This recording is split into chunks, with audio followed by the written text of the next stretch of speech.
To the channel banking Sarathi. So guys, आज के इस वीडियो में हम डिस्कस करने वाले हैं 3 जनवरी का द वोकैब शो, जिसमें हम कवर करेंगे आज की बहुत ही इंपॉर्टेंट वोकैबुलरीज।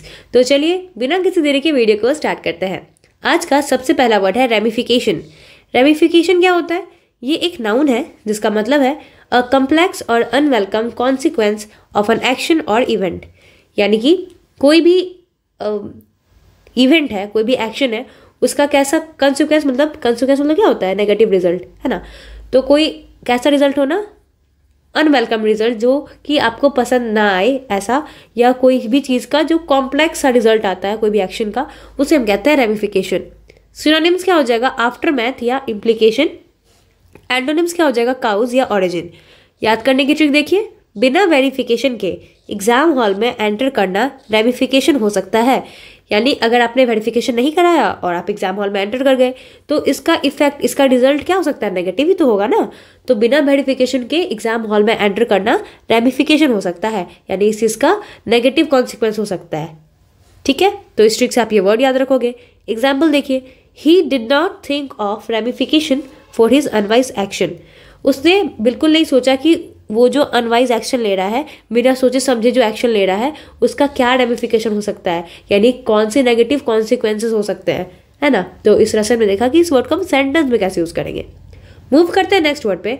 नेक्स्ट वर्ड है पैथेटिक। पैथेटिक क्या होता है? ये एक एडजेक्टिव है जिसका मतलब होता है causing feelings of sadness, sympathy और समटाइम्स लैक ऑफ रिस्पेक्ट। यानी कोई भी ऐसी चीज़ जिसको देखकर आपको कैसी वाली फीलिंग आए? सैड वाली फीलिंग आए, या सिंपैथी वाले यानी संतावना वाली फीलिंग आए, या कभी कभी आपको वो चीज़ देखकर रिस्पेक्ट में कमी महसूस हो। ठीक है, वैसी चीज़ों को हम क्या कहते हैं? पैथेटिक। हिंदी में कहेंगे दयनीय। सिनोनिम्स क्या हो जाएगा? पिटीफुल या पिटीसियस। एंटोनिम्स क्या हो जाएगा? कॉमिकल या चीयरफुल। याद करने की ट्रिक देखिए, फुटपाथ पे साइड रहने वाले गरीब लोगों को देखकर पैथेटिक फील होता है। जब हम देखते हैं कि कुछ गरीब लोग जो फुटपाथ के साइड में रहते हैं, तो हमें उन्हें देख के कैसी वाली फीलिंग आती है? सिंपैथी वाली ही फीलिंग आती है ना, सैड वाली फीलिंग आती है। तो इस ट्रिक से आप ये वर्ड याद कर सकते हो कि फुटपाथ के साइड रहने वाले गरीब लोगों को देखकर पैथेटिक फील होता है। ठीक है, एग्जाम्पल देखिए, the child look so small and pathetic. Child कैसा दिख रहा था? बहुत छोटा दिख रहा था और पैथेटिक, उसे देख के क्या आ रही थी? सिंपैथी आ रही थी, है ना। मूव करते हैं नेक्स्ट वर्ड पे। नेक्स्ट वर्ड है वैग्यूनेस। वैग्यूनेस क्या होता है? ये एक नाउन है जिसका मतलब है लैक ऑफ सर्टेनिटी और डिस्टिंक्टनेस। मतलब जिस चीज़ में आप श्योर नहीं हो, ठीक है, अनसर्टेन है कोई चीज़, या उसको डिस्टिंक्ट करना यानी अलग अलग करना मुश्किल है, यानी कुछ स्पष्ट नहीं है, उसे हम कहते हैं वैग्यूनेस। हिंदी में कहेंगे अस्पष्टता। सिनोनिम्स क्या हो जाएगा? ब्लरीनेस या ठीक है, और एंटोनिम्स क्या हो जाएगा? सर्टेन या डेफिनेट। याद करने की ट्रिक देखिए, विटनेस के बातों में वैग्यूनेस है। विटनेस किसे कहते हैं? जो साक्षी है कोई भी चीज़ का।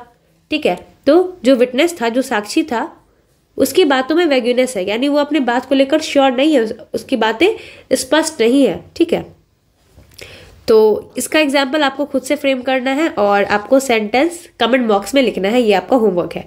चलिए मूव करते हैं नेक्स्ट वर्ड पे। नेक्स्ट वर्ड है इंटेल। इंटेल क्या होता है? ये एक वर्ब है जिसका मतलब है टू मेक समथिंग नेसेसरी और टू इन्वॉल्व समथिंग। यानी कोई भी चीज़ को ज़रूरी बना देना, या किसी भी चीज़ में किसी का इन्वॉल्वमेंट हो, यानी वो उस चीज़ में इन्वॉल्व हो, तो उसे क्या कहते हैं? इंटेल। कोई भी चीज़ जरूरी बना देना या किसी भी चीज़ का इन्वॉल्वमेंट होना इंटेल कहलाता है। सिनोनिम्स क्या हो जाएगा? नेसेसिएट या डिमांड। एंटोनिम्स क्या हो जाएगा? एक्सक्लूड या बैन।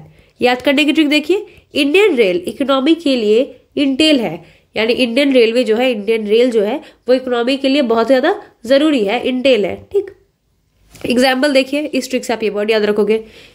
एग्जाम्पल देखिए, repairing the roof will Intel expanding a lot of money. Roof repair कराने के लिए क्या चीज़ की ज़रूरत होगी? बहुत सारे मनी की ज़रूरत होगी, यानी repairing of roof will Intel, यानी ज़रूरत पड़ेगी बहुत सारे मनी की। ठीक है, मूव करते हैं नेक्स्ट वर्ड पे। नेक्स्ट वर्ड है ग्रैपल विथ। ये क्या है? ये एक फ्रेजल वर्ब है जो मैं यहाँ लिखना भूल गई हूँ। ठीक है, तो ग्रैपल विथ क्या है? ये एक फ्रेजल वर्ब है जिसका मतलब होता है to try to deal with और अंडरस्टैंड अ डिफिकल्ट प्रॉब्लम और सब्जेक्ट। यानी कोई भी चीज़ डिफिकल्ट है, कोई डिफिकल्ट प्रॉब्लम है, कोई डिफिकल्ट सब्जेक्ट है, उसे समझने की कोशिश करना, उसे डील करने की कोशिश करना क्या कहलाता है? Grappled with. सिनोनिम्स देखिए, स्ट्रगल या टसल, याद करने की ट्रिक देखिए, पुलिस एप्पल चोर के मिस्ट्री को सुलझाने में ग्रैपल विथ कर रही, यानी बहुत सारे एप्पल चोरी हो गए, अब पुलिस उस मिस्ट्री को सुलझाने के लिए क्या कर रही है, ये एक डिफिकल्ट प्रॉब्लम है, इस चीज़ को वो लोग ग्रैपल विथ कर रहे हैं, यानी कि उसे सॉल्व करने की कोशिश कर रहे हैं, डील करने की कोशिश कर रहे हैं। तो इस ट्रिक से आपको ये वर्ड याद रहेगी। अब एग्जाम्पल देखिए, they can grapple with the complex situation, वो जो ये कॉम्प्लेक्स सिचुएशन है, जो डिफिकल्ट सिचुएशन है, उससे वो लोग ग्रैपल विथ कर सकते हैं, यानी कि वो लोग डील कर सकते हैं इस प्रॉब्लमेटिक सिचुएशन से। ठीक है, तो उम्मीद करती हूँ आपको सारे के सारे वर्ड्स अच्छे लगे होंगे, सारे के सारे ट्रिक्स पसंद आई होगी। अगर चैनल पर नए हैं तो चैनल को ज़रूर सब्सक्राइब करें, और वीडियो आपको हेल्पफुल लगी हो, अगर आपको वीडियो हेल्प कर रही है तो वीडियो को ज़रूर लाइक करें और अपने फ्रेंड्स और रिलेटिव के साथ भी शेयर करें। So this is for now, thank you and have a nice day. मिलते हैं नेक्स्ट वीडियो में।